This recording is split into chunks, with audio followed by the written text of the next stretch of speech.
En juin 2020, CJRB annonce l'utilisation d'un nouvel acier pour ses modèles entrée de gamme, l'acier AR RPM9.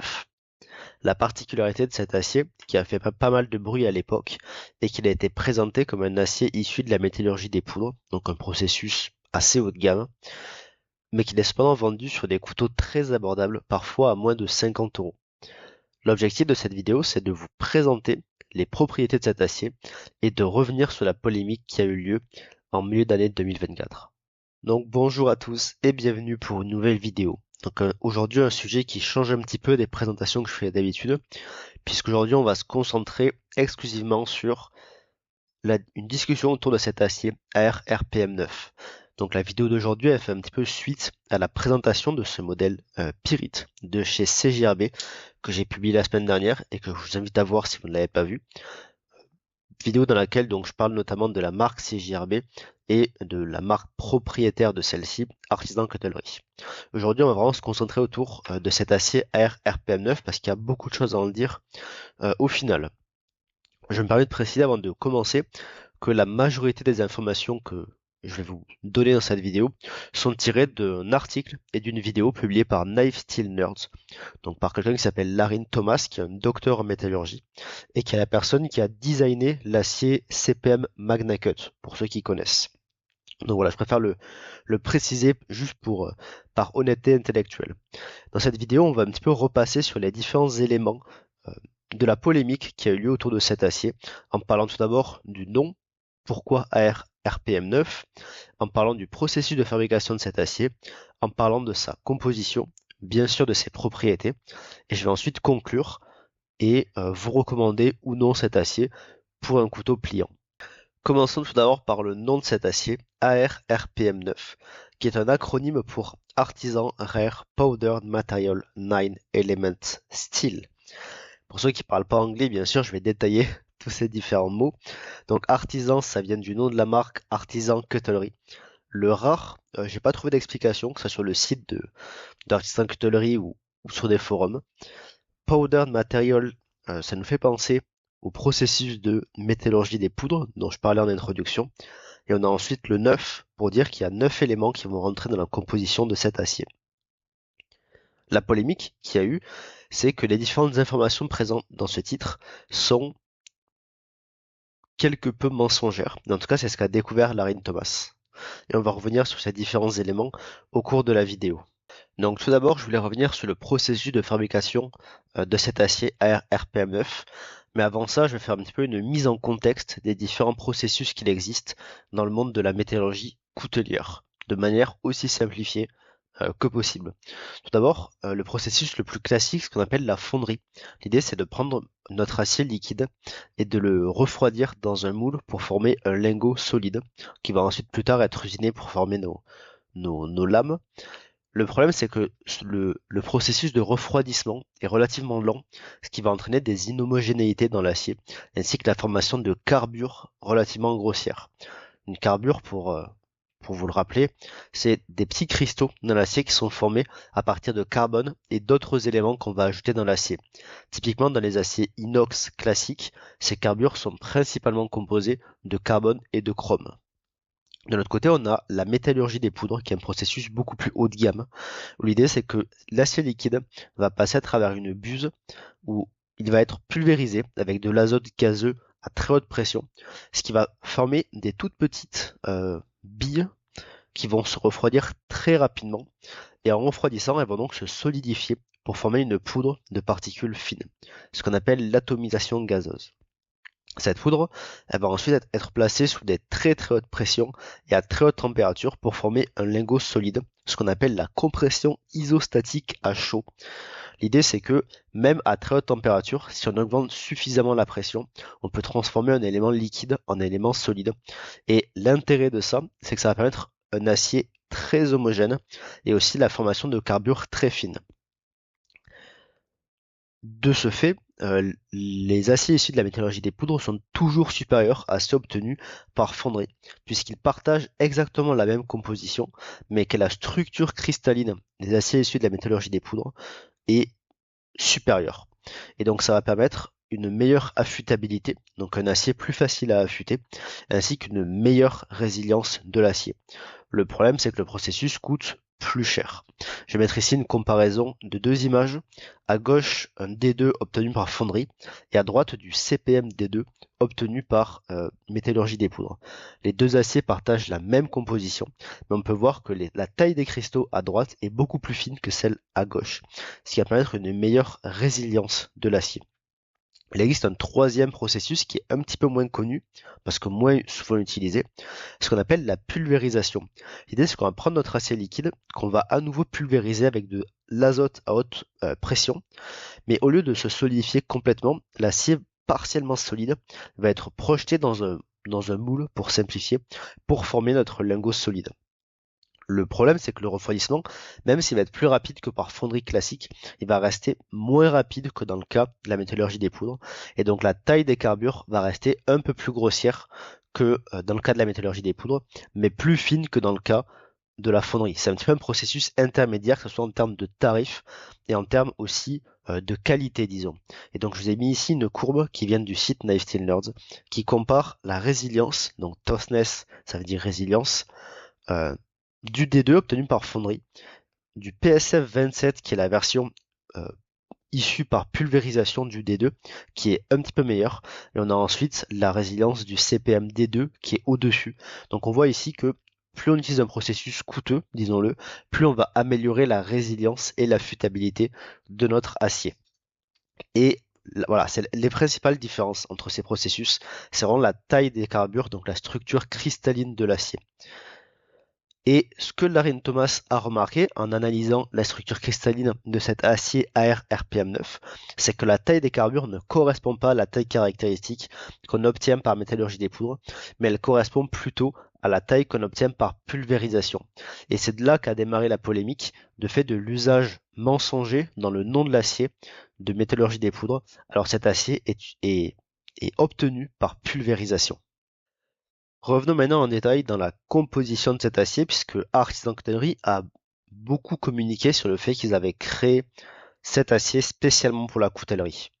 Alors, c'est un petit peu maladroit aussi comme présentation, parce que quand on regarde en détail les proportions d'éléments qu'on trouve dans cet acier RPM9, on se rend compte que ça correspond exactement à la composition de l'acier 9CR18 MOV, qui est très utilisé sur des couteaux en Chine, par exemple par la marque Sencut, mais qui était aussi utilisé auparavant par la marque CJRB ou par la marque CVV par exemple.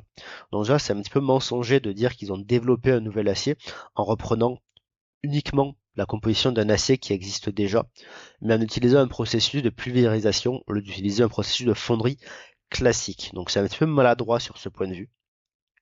Alors il y a quand même une différence entre les deux aciers, c'est l'ajout de 0,3% de cobalt pour l'AR RPM9 par rapport au 9CR18MOV, mais cependant avec 0,3%, on ne s'entend pas un impact significatif sur les propriétés de l'acier. Autre chose qui est un petit peu maladroite, c'est que dans le nom AR-RPM9, le 9 vient pour le nombre d'éléments qu'il y a dans l'acier. Alors, d'une part, c'est un petit peu absurde de communiquer là-dessus, puisque la qualité d'un acier ne dépend pas du nombre d'éléments qui entrent dans sa composition, mais dépend de l'ajustement de ces différents éléments. Et en plus, c'est un peu maladroit de faire de la communication là-dessus, puisque si on compte le nombre d'éléments, en fait, il y en a 10. Alors ce qui s'est passé, c'est que là-dedans, ils ont ajouté le phosphore et le soufre d'un côté, qui sont des impuretés obtenues dues au processus de fabrication des aciers, et qui sont donc des éléments qu'on va tenter à réduire au maximum dans l'acier, même s'ils sont plus ou moins inévitables. Mais en général, on ne veut pas communiquer sur le fait qu'on a ces éléments dans l'acier, puisque ils vont en fait dégrader les performances de l'acier. Et en plus de ça, on a la présence de nickel, qui est en fait un élément qui va être présent lorsqu'on va utiliser des aciers inoxydables recyclés. On va avoir de la présence de traces de nickel. Alors ce nickel, on va le retrouver dans quasiment tous les aciers, quelle que soit la marque. Mais encore une fois, c'est aussi un élément non désiré qui va dégrader la qualité de l'acier. Donc en général, ce sont deux éléments sur lesquels on ne... on va dire trois éléments sur lesquels on ne communique pas. Et du coup, c'est bizarre de dire, nous, dans notre acier, il y a 9 éléments, mais en incluant le fait que dans notre acier, il y a des impuretés. Donc encore une fois, une communication assez maladroite de leur part. Maintenant, parlons de ce qui va vraiment nous intéresser, c'est les propriétés de cet acier. comment est-ce que cet acier réagit par rapport aux autres. Donc d'abord parlons de la résistance à la corrosion. Donc du fait que cet acier partage la même composition que l'acier 9CR18 MOV, il a la même résistance à la corrosion. C'est-à-dire que c'est un acier qui a un bon inox, il y a beaucoup de chrome dans cet acier par rapport au taux de carbone, donc ça va être un relativement bon inox. Pas grand chose à rajouter là-dessus. De même, en termes de tenue de tranchant, ça va être la même tenue de tranchant que le 9CR18 MOV. Le processus de fabrication ne va rien changer à ça. Donc pour vous le situer, ça va être un petit peu meilleur que des aciers 420 ou 9CR13 MOV, mais c'est une tenue de tranchant qui va rester inférieure à celle du 440C par exemple. S'il fallait donner une comparaison, ça se rapprocherait de la tenue de tranchant d'un acier 14C28N ou BD1N, s'il fallait donner une approximation. Par contre, le vrai intérêt de cet acier, c'est pour la résilience, puisque grâce au processus de fabrication par pulvérisation, la résilience de cet acier va être meilleure que celle du 9CR18 MOV de base, et de même que l'affûtabilité qui va être améliorée, alors qu'elle était déjà très bonne sur le 9CR18 MOV. Pour conclure sur cet acier, et pour revenir sur la polémique, le gros problème qu'il y a eu, c'est cette communication mensongère autour de cet acier, le fait de communiquer autour du fait que cet acier est issu de la métallurgie des poudres, alors que ce n'est pas le cas, de dire que la composition a été créée exprès pour la coutellerie, alors que c'est simplement reprendre la composition d'un acier qui existe déjà, et le fait de communiquer sur les différents éléments que compose l'acier en incluant les impuretés, comme si c'était un choix. Donc tout ça est assez maladroit. Et de mon point de vue, c'est plutôt une erreur de l'équipe de communication, plutôt que de l'équipe qui s'occupe du traitement thermique, etc. pour l'acier. Ce qui a d'ailleurs été confirmé par un tweet, par un post Instagram de Artisan Cutlery, en réponse à l'article de Knife Steel Nerds, et qui dit dans ce post que justement, Knife Steel Nerds a raison, qu'ils ont fait une erreur, que leur acier est bien issu de pulvérisation et non de métallurgie des poudres, et qu'ils ont communiqué maladroitement sur la composition de celui-ci. Un autre point pour aller dans ce sens d'une erreur de communication de la part d'Artisan Cutlery, c'est qu'ils ont très récemment sorti un nouvel acier qui s'appelle le AR-SF2. Le AR est toujours là pour artisan, mais le SF2 vient pour Sprayform 2. Donc Sprayform, c'est le nom en anglais pour dire pulvérisation, et le 2, c'est que c'est la deuxième version d'acier pulvérisé d'Artisan Cutlery après ce AR-RPM9.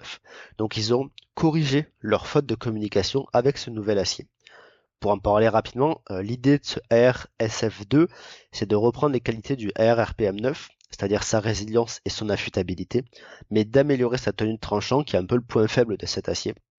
Il est aujourd'hui uniquement présent sur 4 couteaux de la marque CJRB pour un tarif de 90-100 euros. Donc malgré toute cette polémique qu'il y a eu autour de la communication de cet acier, ça change rien au fond à sa qualité. Surtout pour moi dans la gamme de tarifs auquel il est pratiqué. L'AR-RPM9, il est supérieur au 9CR13 MOV ou au 9CR18 MOV dans tous les domaines. Donc il est globalement équivalent en termes d'inoxydabilité ou de tenue de tranchant. Il va être par contre meilleur en termes de résilience et d'affûtabilité. De mon point de vue, c'est aussi un acier qui est supérieur au D2. Alors le D2, on est d'accord, va avoir l'avantage en termes de tenue de tranchant. Mais le D2, c'est un acier qui est extrêmement cassant. Et c'est aussi un très mauvais inox. Et ça peut être assez difficile à affûter si on n'a pas l'expérience et les abrasifs adapté à cet acier. Et donc pour moi, dans une gamme de prix allant de 40 à 70-80 euros, l'AR-RPM9 est un meilleur acier que le D2. Par contre, il va rester dans cette gamme de prix inférieure au 14C28N, puisqu'il partage la même tenue de tranchant. Mais par contre, le 14C28N, ça va être un meilleur inox, il va être plus résilient et il va être encore plus facile à affûter que l'AR-RPM9, du fait de sa structure cristalline qui est encore plus fine. Voilà, je vais m'arrêter ici. J'espère que cette conclusion vous aura convaincu par rapport à cet acier et que vous aurez peut-être mieux saisi euh, ce qu'est vraiment cet acier. C'est pas un acier issu de la métallurgie des poudres, mais c'est cependant un acier qui reste très intéressant dans cette gamme de prix. Voilà, je vais m'arrêter ici. J'espère que cette vidéo vous aura plu. C'est un sujet assez différent par rapport à ce dont je parle d'habitude dans mes vidéos. J'espère que ça vous aura intéressé. N'hésitez pas à écrire en commentaire si c'est le cas, ou à donner votre avis si ce n'est pas le cas, si ça vous intéresse moins, à me dire si vous avez trouvé ça pas très intéressant, si vous avez trouvé ça intéressant, si vous avez des conseils pour m'améliorer, ça sera avec plaisir que je vous lirai et que je vous répondrai. N'hésitez pas à laisser un j'aime si vous avez aimé cette vidéo. Et je vous invite aussi à vous abonner à la chaîne ainsi qu'à mes réseaux sociaux pour rester au courant des futures sorties de vidéos sur la chaîne. Voilà, je vais m'arrêter ici. On se retrouve la semaine prochaine pour une nouvelle vidéo. Au revoir.